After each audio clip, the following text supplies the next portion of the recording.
In commemoration of the second anniversary of the establishment of the State of Israel, the Memphis Zionist District sponsors this broadcast.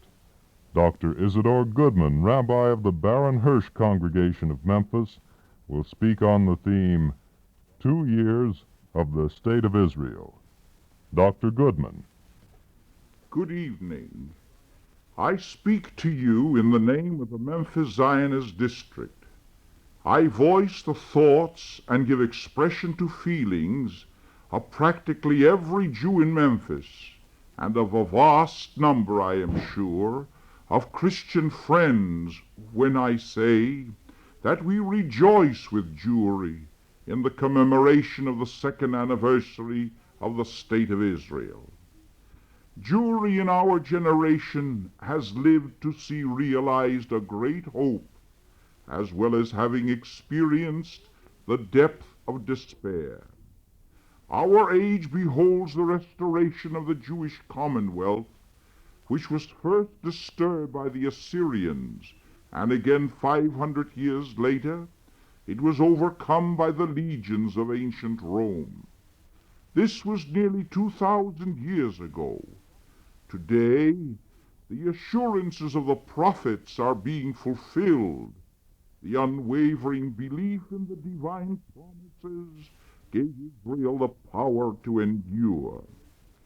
On the other hand, our generation has been witness to a display of the vilest cruelty of man against man, in the calculated murder by German barbarism of 6 million Jews.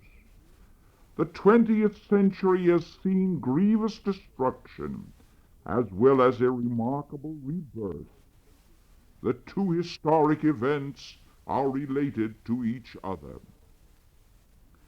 Thus, on the Jewish calendar, we mark off 2 new anniversaries. One is the Yahrzeit, the day of mourning for the 6 million European Jews. The other is Yom HaAtzmaut, the day of Jewish independence in Israel. May the 14th, 1948, was the day the British withdrew from Palestine. That very day the State of Israel was reborn. Like Passover and Purim and Hanukkah, Yom HaAtzmaut commemorates a miracle of national salvation. The rebirth of Israel was not a peaceful one, even though the United Nations had sanctioned the process in its resolution to partition Palestine. When Israel announced its intention to follow through the legal process of the United Nations resolution, 6 Arab neighboring nations rushed in to stifle the infant state. Arab armies on the north, the east, and the southern borders of the Holy Land were halted, confused, and beaten, not by trained veteran armies, but by Israel's patriots, who were imbued with a will to live, by the citizen army of Israel, to whom the ideal of freedom was worth more than life in slavery. Thus was the State of Israel revived, amidst the turmoil of war and in the wake of chaos. As Joshua won, as King David overcame the enemies of the Lord, as the Maccabees in their day defied an empire, so did modern Israel bewilder 6 Arab nations. Through the breeze, floating over the Holy Land, I imagine, soared the sacred words of the prophet Isaiah, words to inspire the warriors of Zion. O you afflicted ones, tossed by the tempest and not comforted, behold, I will lay your stones with emeralds, and will lay your foundations with sapphires. Thus spoke Isaiah the prophet of hope. The day the state was proclaimed, there began a stream of new arrivals. The scattered children of Israel came by land, by sea, and through the air. When Britain gave up the ghost of the Mandate on May 14, 1948, there were 600,000 Jews in Palestine.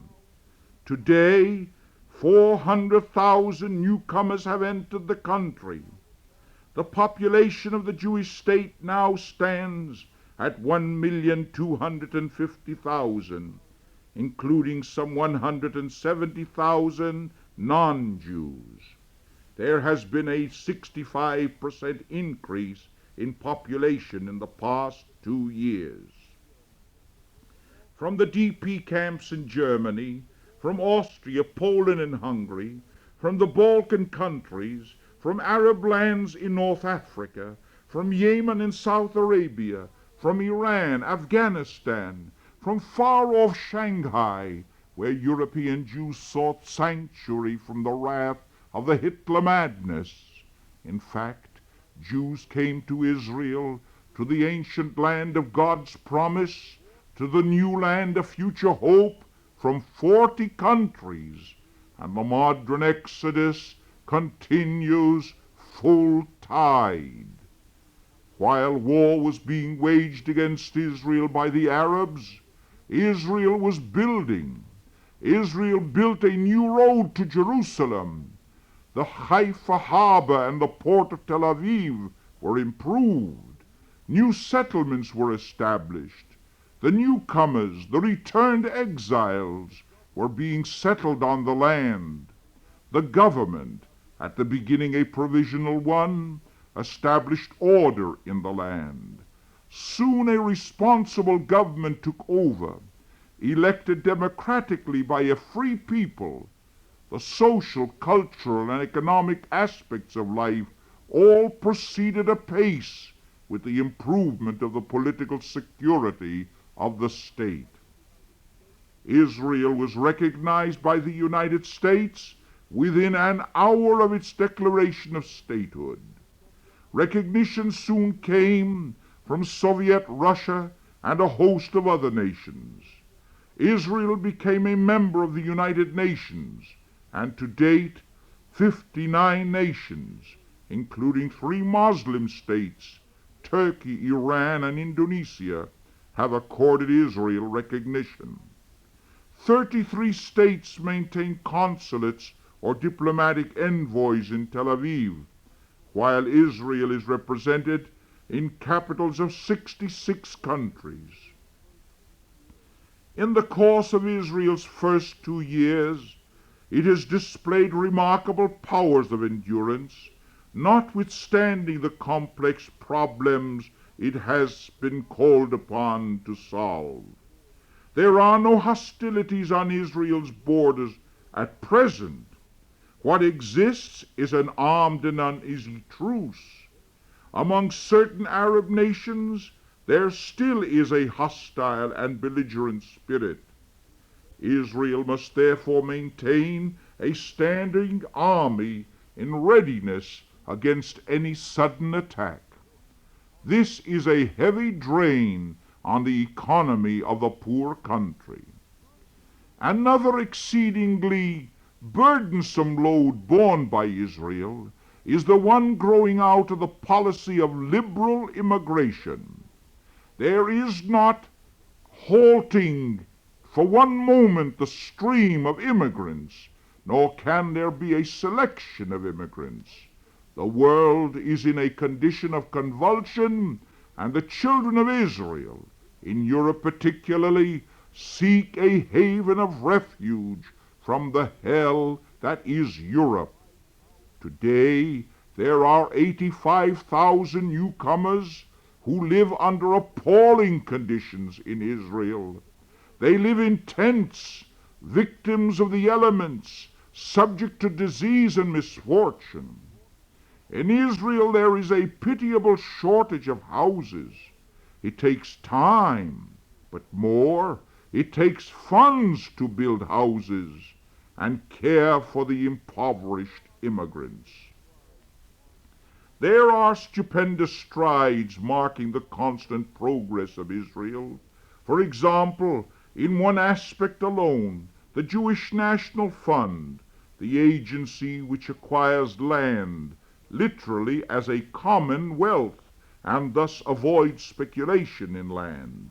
The Jewish Nationalist Fund has increased its holdings from 934,000 dunam in May 1948 to 1,569,000 at the end of 1949, an increase of 68%. Another indication of how Israel has grown during the past 6 months, we can say in the 200 settlements that have acquired the status of municipalities. In the areas of culture, in the schools, one sees remarkable growth.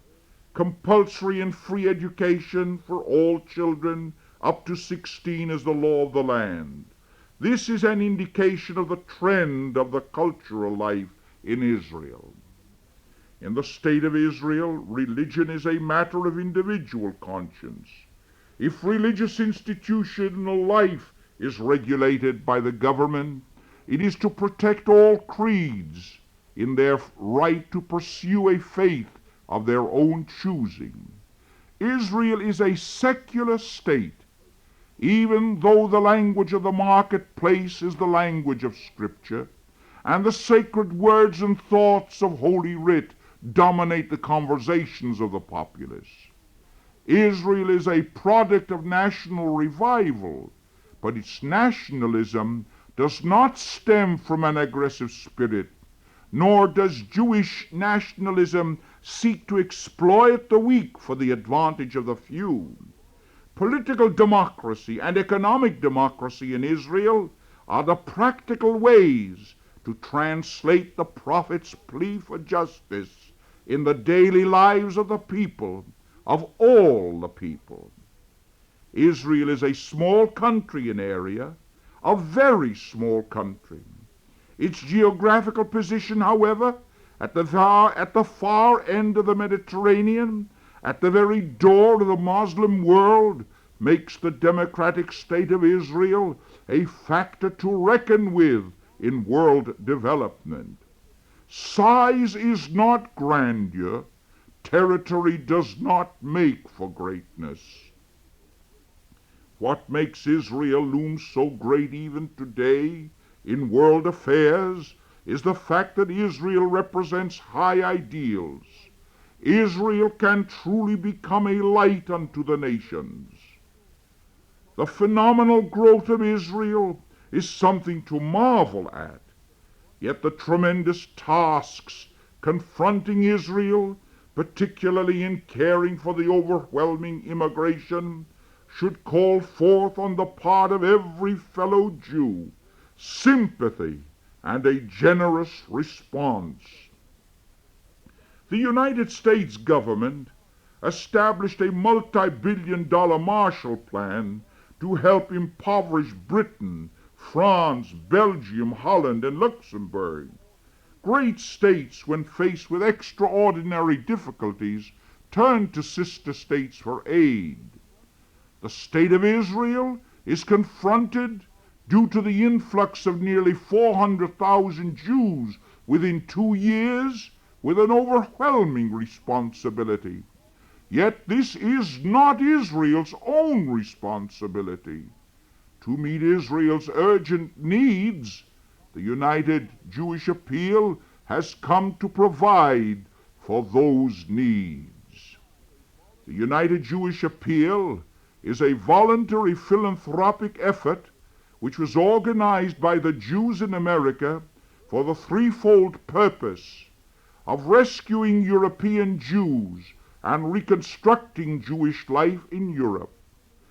Second, to help settle the Jewish immigrants who are fortunately admitted into the United States. And third, to rehabilitate the thousands of newcomers who seek to settle in Israel. From the 1950 quota set by the United Jewish Appeal for the American Jewish community, $272,455,800, a staggering sum, one can judge how crying is the necessity for help for European Jews, for the newcomers to the United States, and for those who choose to settle in Israel. The very young state of Israel, 2 years old, has a mighty struggle to maintain itself. It is confronted by political difficulties and coupled with huge financial hardships. Israel is yet fortunate in that in America, in Canada, in South Africa, and elsewhere, there are Jews and friends who are bound up with the state of Israel in spirit, culturally speaking, and also financially. We rejoice, therefore, with Israel on its Yom Ha'atzmut, its day of independence, its day of rebirth. As the prophet of old, so should we declare, for Zion's sake I will not keep silent, and for Jerusalem's sake I will not rest, until her vindication comes forth, clear as light, and her salvation as a burning torch. You shall be called by a new name, which the mouth of the Lord shall determine.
You've just heard Rabbi Dr. Isadore Goodman of the Baron Hirsch congregation on the theme 2 Years of the State of Israel.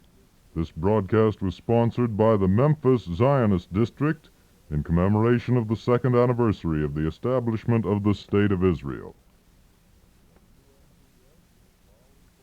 WMPS, the Plow Incorporated Station, Radio Center, Memphis.